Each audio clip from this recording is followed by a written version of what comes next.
Olá, pessoal do sétimo ano, sejam bem-vindos a mais uma aula de redação.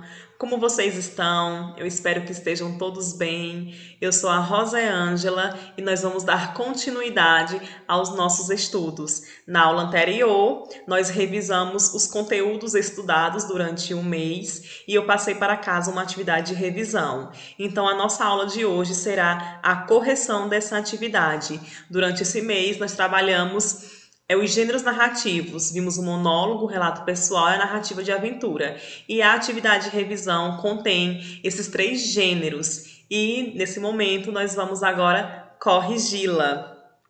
Então, o primeiro texto da atividade, ele é um relato pessoal, escrito pelo Carlos Drummond de Andrade, intitulado Como Comecei a Escrever.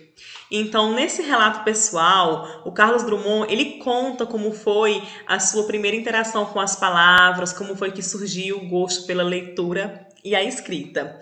E a primeira questão pergunta assim: o texto acima trata-se de um relato pessoal. A tipologia textual utilizada é. Então, se nós estamos estudando o gênero narrativo e estamos vendo que o relato pessoal faz parte de um dos gêneros narrativos, então a tipologia textual utilizada pelo relato pessoal é a tipologia narrativa. Então, na questão, a letra correta é a C. A segunda questão pergunta assim: sobre o texto acima, responda. Qual é o tipo de narrador? Então, relato pessoal. No texto, ele começa, né? Ainda por volta de 1910, não havia rádio e televisão, e o cinema chegava no interior do Brasil uma vez por semana aos domingos. Aí ele fala: papai era assinante. Antes de aprender a ler, eu me sentia fascinado pelas gravuras. Então, observe que ele é um narrador personagem. Um relato pessoal, ele está narrando como ele começou a escrever, então ele é um narrador personagem. Letra B pergunta: quem são os personagens? Então, no texto, nós podemos identificar o próprio narrador, os pais dele, ele cita o pai e a mãe, o irmão, a professora que elogiava ele e os amigos aí da escola que ele adquiriu ao longo da vida. Na letra C, pergunta: em que tempo verbal está a narrativa? Então, nós percebemos que esse tempo verbal está no passado. Então, ele utiliza os verbos no passado. Costumavam, não havia. Então, ele usa aí os verbos no passado. A letra D pergunta: em que foco narrativo se encontra o texto? Se ele é um narrador personagem, então o foco narrativo vai estar em primeira pessoa. Quem respondeu primeira pessoa acertou. A terceira questão pergunta: qual é o objetivo do relato pessoal? Então, qual é o objetivo desse relato pessoal? O objetivo é narrar com os personagens, é narrar como o personagem adquiriu o gosto pela leitura. O próprio título já nos dá umas pistas. Ele inicia como comecei a ler, como comecei a escrever, desculpem, como comecei a escrever. Então, nesse momento, o objetivo é narrar como o personagem adquiriu o gosto pela leitura e, a partir daí, também a escrita. Na quarta questão, pergunta como Carlos Drummond descreve o lugar onde vivia em 1910. Então, no início do texto, no primeiro parágrafo, nós já temos a descrição. Ele descreveu como um lugar que não havia rádio nem televisão e o cinema chegava uma vez por semana aos domingos. As notícias do mundo vinham pelo jornal 3 dias depois de publicadas no Rio de Janeiro. Então, observe que esse lugar que ele vivia era um lugar muito pacato, porque não havia rádio nem televisão e o cinema chegava uma vez por semana só aos domingos. E ainda o jornal chegava com atraso de 3 dias. A quinta questão pergunta: o que significa a expressão chovia a potes? Significa chovia muito. Ele queria dizer que quando chovia muito, né, os jornais chegavam lá todos encharcados, mal dava para ler. Na sexta questão, como as notícias chegavam à população? Então, ainda no primeiro parágrafo também ele relata, por meio do jornal, 3 dias depois de ser publicada a notícia no Rio de Janeiro. Então, chegava aí com um bom atraso. A sétima questão: o que para o autor era o suplemento de domingo? Justifique sua resposta. Então, nós percebemos que o suplemento de domingo era o jornal de domingo. Ele fala que o pai dele era assinante da Gazeta. A Gazeta era um jornal. Então, esse suplemento seria o que, além da semana, ele ainda tinha no domingo esse jornal. A oitava questão: localize um trecho em que revela que o autor ainda não sabia ler. Então, no segundo parágrafo, ele fala: e antes de aprender a ler, eu me sentia fascinado pelas gravuras coloridas do suplemento de domingo. Nona questão: por que Carlos tinha um pouco de conhecimento de leitura quando foi à escola? Então, nós sabemos no texto, pelo relato dele, que ele adorava ver os jornais com o pai dele. Ele ficava no domingo também tentando decifrar o mistério das letras, enredo das figuras, e a sua mamãe ajudava nisso. Ele relata, porque ele já tentava decifrar o mistério das letras, enredo das figuras, e sua mamãe ajudava muito.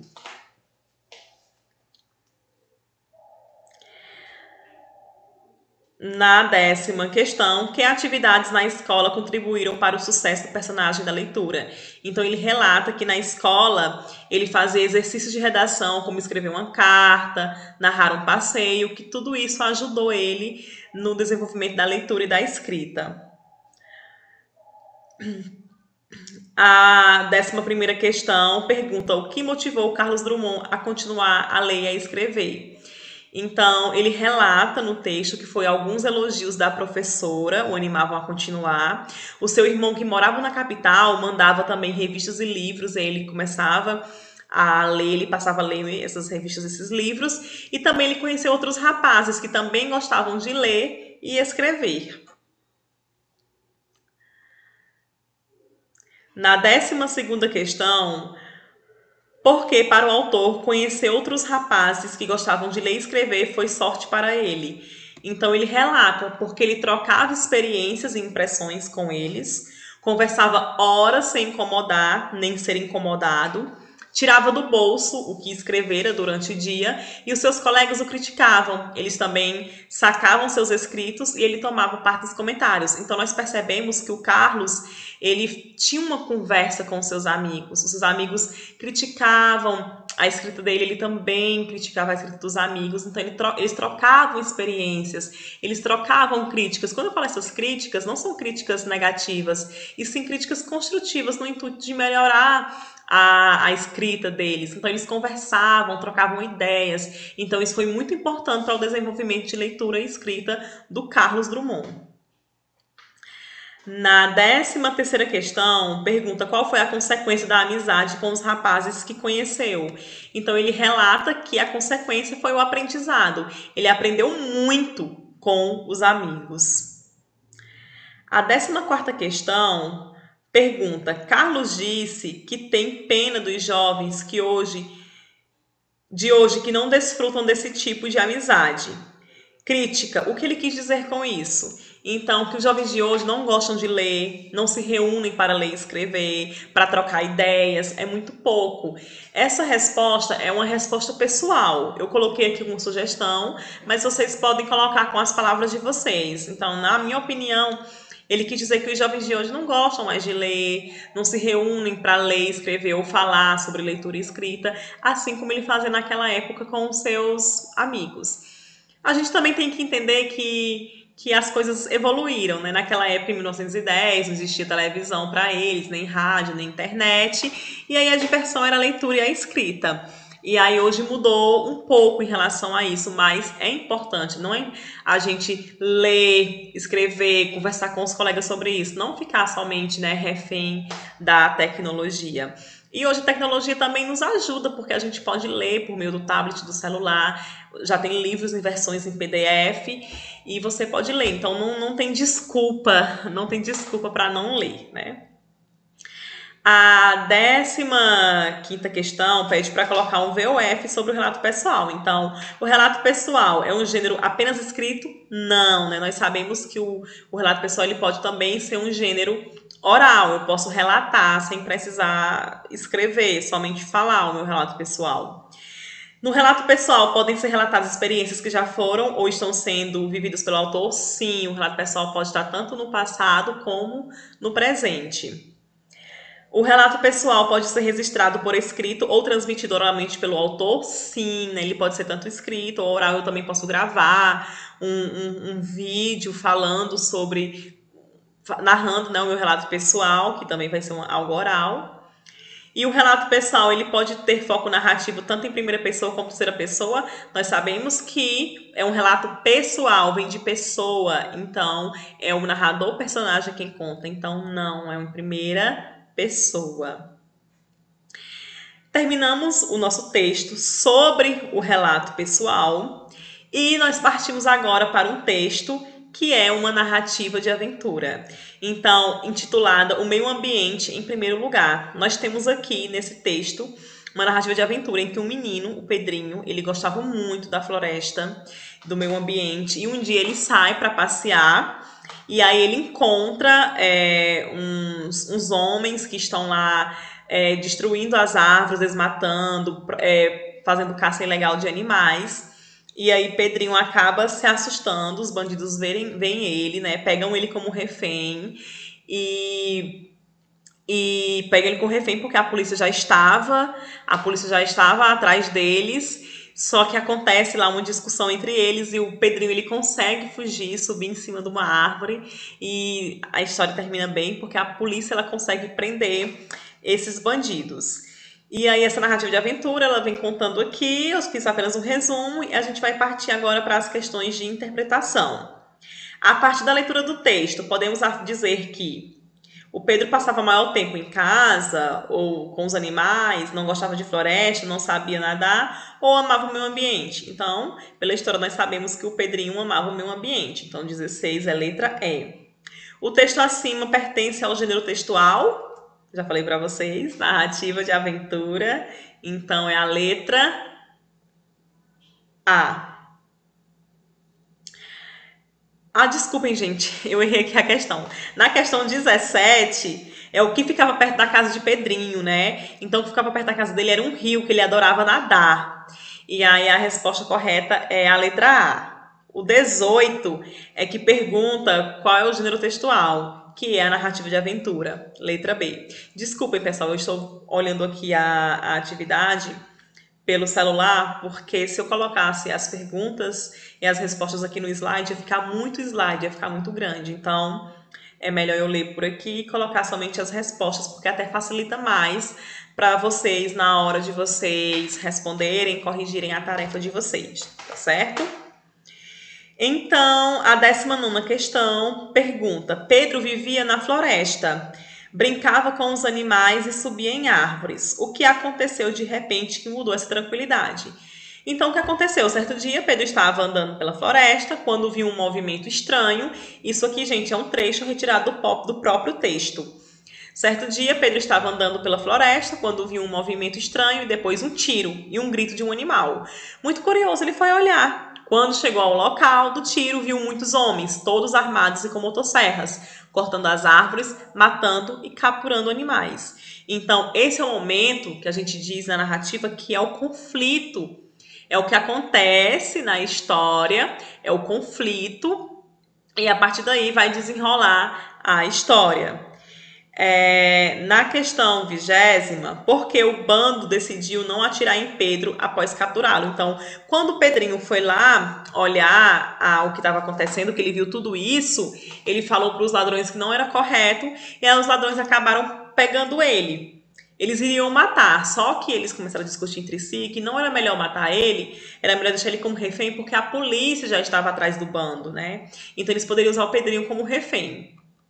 Então, a questão pergunta, porque eles não quiseram atirar em Pedrinho, então, para ser refém, já que a polícia estava atrás deles. Na 21ª questão, como Pedro conseguiu fugir do bando de homens? Então, porque no tempo em que eles estavam conversando sobre matar ou não o Pedrinho, ele subiu em uma árvore e se escondeu. O que aconteceu, a 22ª questão pergunta, o que aconteceu após Pedro se esconder na árvore? Então, o que aconteceu? A polícia chegou e prendeu o bando que estava lá matando e capturando os animais. Sobre a narrativa de aventura, responda: qual é a sua finalidade? Então, qual é a finalidade? A finalidade é a mesma coisa que o objetivo. É narrar fatos fictícios que envolvem perigo e obstáculos. O veículo e o suporte, a gente sabe que nós podemos encontrar esses textos narrativos em livros, revistas, sites. Qual é a linguagem utilizada? Ela pode ser formal ou informal, vai depender dos fatos narrados e dos personagens. No caso aqui dessa narrativa, nós temos o uso da linguagem formal. E comente sobre a estrutura. Então, é uma narrativa que possui os elementos da narração: narrador, personagem, enredo, tempo e espaço. Então, essa é a estrutura da narrativa de aventura. A próxima questão pergunta: a narrativa de aventura utiliza a tipologia textual descritiva, expositiva, narrativa ou persuasiva? Então, nós sabemos que é a tipologia narrativa. Então, letra C. A letra C é a tipologia narrativa. O próximo texto, ele é um monólogo intitulado Camisa 1.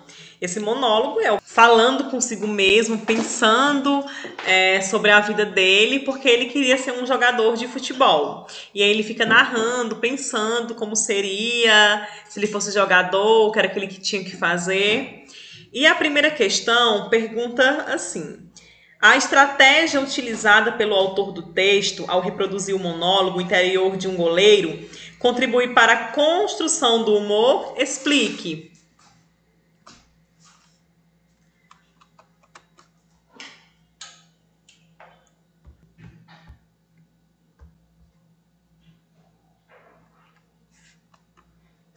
Então, a questão pergunta: a estratégia utilizada pelo autor do texto ao reproduzir o monólogo interior de um goleiro contribuiu para a construção? Sim, porque o autor, ao reproduzir o monólogo interior do goleiro durante um jogo de futebol, ele permite que o leitor acompanhe os pensamentos desse jogador enquanto ele espera defender o seu time, impedindo que o adversário faça um gol. Além disso, ficam claros os conflitos vividos pelo personagem, que ao mesmo tempo em que espera jogar bem e aparecer no jogo, também tem medo de não conseguir defender uma bola e acabar por isso, né? Sendo ridicularizado pela torcida e pelos demais jogadores. A questão 26 pergunta: antes de cada ataque do jogador de número 7, o personagem faz questionamentos interiores. Que questionamentos são esses e como são apresentados no texto? Então, antes de cada ataque do jogador 7, o goleiro ele fica na dúvida sobre como isso ocorrerá. Isto é, se o adversário ele vai chutar a bola ou se vai cruzar o goleiro. Se pergunta se deve ficar na posição ou sair para defender a bola. Então ele fica imaginando e ao mesmo tempo a gente vai acompanhando isso com ele. Esses questionamentos eles são apresentados em forma de perguntas que o goleiro faz a si próprio enquanto o jogador adversário se aproxima. Isso é uma característica do monólogo. Ele vai perguntando, ele mesmo vai respondendo. E nós conseguimos visualizar isso, entender, porque ao ler, o jogador deixa claro para a gente esses pensamentos dele. Na próxima questão, na 26, ainda tem a letra A. Nos dois momentos em que esse ataque ocorre, o personagem consegue fazer a defesa e se vangloria disso. De que maneira essa atitude do personagem contribui para a construção do humor nesse trecho? Então, na primeira jogada, o goleiro ele consegue dar um soco na bola e afirma que ela foi parar quase no meio do campo. Na segunda jogada, o goleiro consegue pegar a bola de forma encaixada. Nos dois casos, ele se define como um goleiro bom à beça. Então, assim, ele não é nada modesto, né? Então, todo o pensamento dele, ele vai e se define como um bom goleiro. Na 27ª questão, nós temos: releia. Ufa, dessa vez foi por cima, só levantei o braço para acompanhar a bola, mas levantei com classe, parecia profissional. Pena que a minha camisa estava furada no sovaco. Preciso comprar uma nova, uma vermelha. Aposto que eu ia jogar bem melhor com uma vermelha. Nós observamos aqui que essa linguagem ela tem um pouco de informalidade, então esse monólogo ele é mais informal, a linguagem, porque são os pensamentos do personagem. A descrição que o goleiro faz de sua atuação no trecho transcrito é divertida, por quê? Então a cena é divertida, porque além de o goleiro ficar aliviado com o fato de o chute a gol não ter representado um perigo real, o movimento feito pelo personagem é descrito como uma grande manobra que o faz parecer um jogador profissional. Então a maneira que ele descreve aí é interessante. É interessante, ele utiliza uma linguagem formal, fala que a camiseta está aí furada no sovaco. Então a própria linguagem dele deixa o texto mais descontraído e mais informal. B. De que maneira o humor é explorado mais uma vez quando o goleiro se refere à sua camisa? Então, o humor é explorado quando o goleiro lamenta que o movimento realizado por ele tenha exposto furo no sovaco que ele tem na camisa. Ele poderia usar a palavra axila, mas ele falou sovaco, né? Que é uma palavra que a gente utiliza mais na nossa linguagem informal, cotidiana. A 28ª questão. Com o desfecho da história, contribui para o humor da crônica. Então, quando ocorre o último chute a gol, a situação é engraçada por dois motivos. O goleiro fica à frente com o jogador 8, definido pelo personagem como muito bom, e o adversário faz o gol chutando entre as pernas do goleiro, que é uma grande humilhação. Então, o fato de o goleiro, que se caracterizou como bom à beça durante o texto, ter tomado um gol dessa forma, contribui para o humor da cena. Então, ele se vangloriou e aí no final toma um gol desse.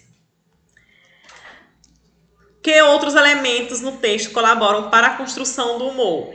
Então, um dos elementos que colabora aí para a construção desse humor é elogiar o zagueiro quando trava a camisa 7 e mais tarde chamá-lo de besta, porque não consegue parar o camisa 8. Então, observe, ele começou elogiando o cara da camisa 7 e aí depois ele chama ele de besta porque ele não conseguiu parar, ele não conseguiu ir lá e parar o camisa 8.